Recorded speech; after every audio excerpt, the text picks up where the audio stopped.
Welcome to the Plume and Page. Today's story is Around the World in 80 Days by Jules Verne.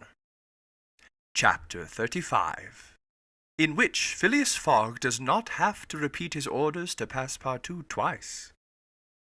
The dwellers in Savile Row would have been surprised the next day if they had been told that Phileas Fogg had returned home. His doors and windows were still closed. No appearance of change was visible. After leaving the station, Mr. Fogg gave Passepartout instructions to purchase some provisions, and quietly went to his home. He bore his misfortune with his habitual tranquillity. Ruined, and by the blundering of the detective. After having steadily travelled that long journey, overcome 100 obstacles, braved many dangers, and still found time to do some good on his way, to fail near the goal by a sudden event which he could not have foreseen, and against which he was unarmed. It was terrible. But a few pounds were left on the large sum he had carried with him. There only remained of his fortune the £20,000 deposited at Baring's, and this amount he owed to his friends of the Reform Club. So great had been the expense of his tour that, even had he won, it would not have enriched him. And it is possible that he had not sought to enrich himself, being a man who rather laid wagers for honour's sake than for the sake proposed. But this wager totally ruined him. Mr. Fogg's course, however, was fully decided upon. He knew what remained for him to do.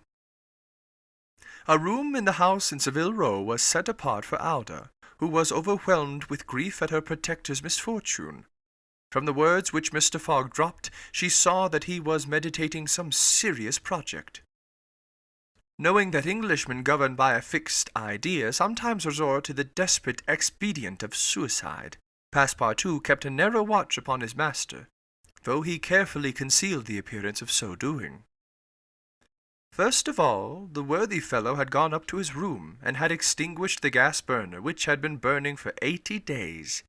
He had found in the letter-box a bill from the gas company, and he thought it more than time to put a stop to this expense, which he had been doomed to bear. The night passed. Mr. Fogg went to bed, but did he sleep? Alda did not once close her eyes. Passepartout watched all night like a faithful dog at his master's door. Mr. Fogg called him in the morning, and told him to get Alda's breakfast, and a cup of tea, and a chop for himself. He desired Alda to excuse him from breakfast and dinner, as his time would be absorbed all day in putting his affairs to rights. In the evening he would ask permission to have a few moments' conversation with the young lady. Passepartout, having received his orders, had nothing to do but obey them. He looked at his imperturbable master, and could scarcely bring his mind to leave him. His heart was full, and his conscience tortured by remorse, for he accused himself more bitterly than ever of being the cause of the irretrievable disaster. Yes, if he had warned Mr. Fogg and had betrayed Fix's projects to him, his master would certainly not have given the detective passage to Liverpool, and then Passepartout could hold in no longer. "My master, Mr. Fogg!" he cried. "Why do you not curse me? It was my fault that—" "I blame no one," returned Phileas Fogg, with perfect calmness. "Go." Passepartout left the room, and went to find Alda, to whom he delivered his master's message. "Madame," he added, "I can do nothing myself, nothing. I have no influence over my master, but you, perhaps—" "What influence could I have?" replied Alda. "Mr. Fogg is influenced by no one. Has he ever understood that my gratitude to him is overflowing? Has he ever read my heart? My friend, he must not be left alone an instant. You say he's going to speak with me this evening?" "Yes, madame, probably to arrange for your protection and comfort in England." "We shall see," replied Alda, becoming suddenly pensive. Throughout this day, Sunday, the house in Savile Row was as if uninhabited, and Phileas Fogg, for the first time since he had lived in that house, did not set out for his club when Westminster clock struck 11:30. Why should he present himself at the Reform? His friends no longer expected him there. As Phileas Fogg had not appeared in the saloon on the evening before, Saturday the 21st of December, at 9:15, he had lost his wager. It was not even necessary that he should go to his bankers for the £20,000, for his antagonists already had his cheque in their hands, and they had only to fill it out and send it to the Barings to have the amount transferred to their credit. Mr. Fogg, therefore, had no reason for going out, and so he remained at home. He shut himself up in his room, and busied himself putting his affairs in order. Passepartout continually ascended and descended the stairs. The hours were long for him. He listened at his master's door, and looked through the keyhole, as if he had a perfect right to do so, and as if he feared that something terrible might happen at any moment. Sometimes he thought of Fix, but no longer in anger. Fix, like all the world, had been mistaken in Phileas Fogg, and had only done his duty in tracking and arresting him, while he, Passepartout, this thought haunted him, and he never ceased cursing his miserable folly. Finding himself too wretched to remain alone, he knocked at Auda's door, went into her room, seated himself, without speaking, in a corner, and looked ruefully at the young woman. Auda was still pensive. About 7:30 in the evening, Mr. Fogg sent to know if Auda would receive him, and in a few moments he found himself alone with her. Phileas Fogg took a chair and sat down near the fireplace opposite Auda. No emotion was visible on his face.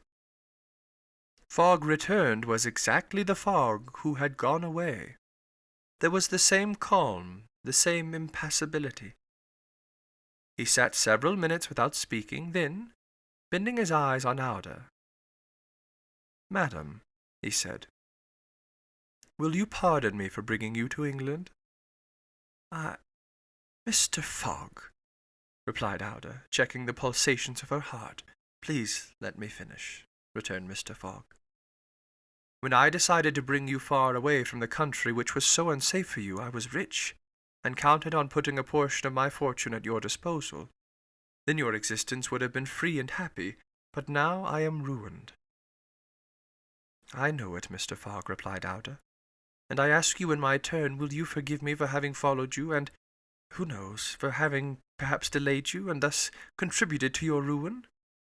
"Madam, you could not remain in India, and your safety could only be assured by bringing you to such a distance that your persecutors could not take you."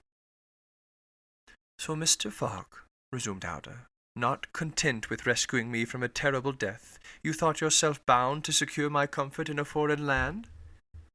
"Yes, madam, but circumstances have been against me. Still, I beg to place the little I have left at your service." "But what will become of you, Mr. Fogg?" "As for me, madam," replied the gentleman coldly, "I have need of nothing." "But how do you look upon the fate, sir, which awaits you?" "As I am in the habit of doing." "At least," said Auda, "want should not overtake a man like you. Your friends—" "I have no friends, madam." "Your relatives—" "I have no longer any relatives." "I pity you, then, Mr. Fogg, for solitude is a sad thing, with no heart to which to confide your griefs. They say, though, that misery itself, shared by two sympathetic souls, may be borne with patience." "They say so, madam." "Mr. Fogg," said Auda, rising and seizing his hand, "do you wish at once a kinswoman and friend? Will you have me for your wife?" Mr. Fogg at this rose in his turn. There was an unwonted light in his eyes, and a slight trembling of his lips. Auda looked into his face. The sincerity, rectitude, firmness, and sweetness of this soft glance of a noble woman, who could dare all to save him to whom she owed all, at first astonished, then penetrated him. He shut his eyes for an instant, as if to avoid her look. When he opened them again, "I love you," he said simply. "Yes, by all that is holiest, I love you, and I am entirely yours." "Ah!" cried Aude, pressing his hand to her heart. Passepartout was summoned and appeared immediately. Mr. Fogg still held Aude's hand in his own. Passepartout understood, and his big round face became as radiant as the tropical sun at its zenith. Mr. Fogg asked him if it was not too late to notify the Reverend Samuel Wilson of the Marylebone parish that evening. Passepartout smiled his most genial smile and said, "Never too late." It was 5 minutes past 8. "Will it be for tomorrow, Monday?" "For tomorrow, Monday," said Mr. Fogg, turning to Aude. "Yes, for tomorrow, Monday," she replied. Passepartout hurried off as fast as his legs could carry him.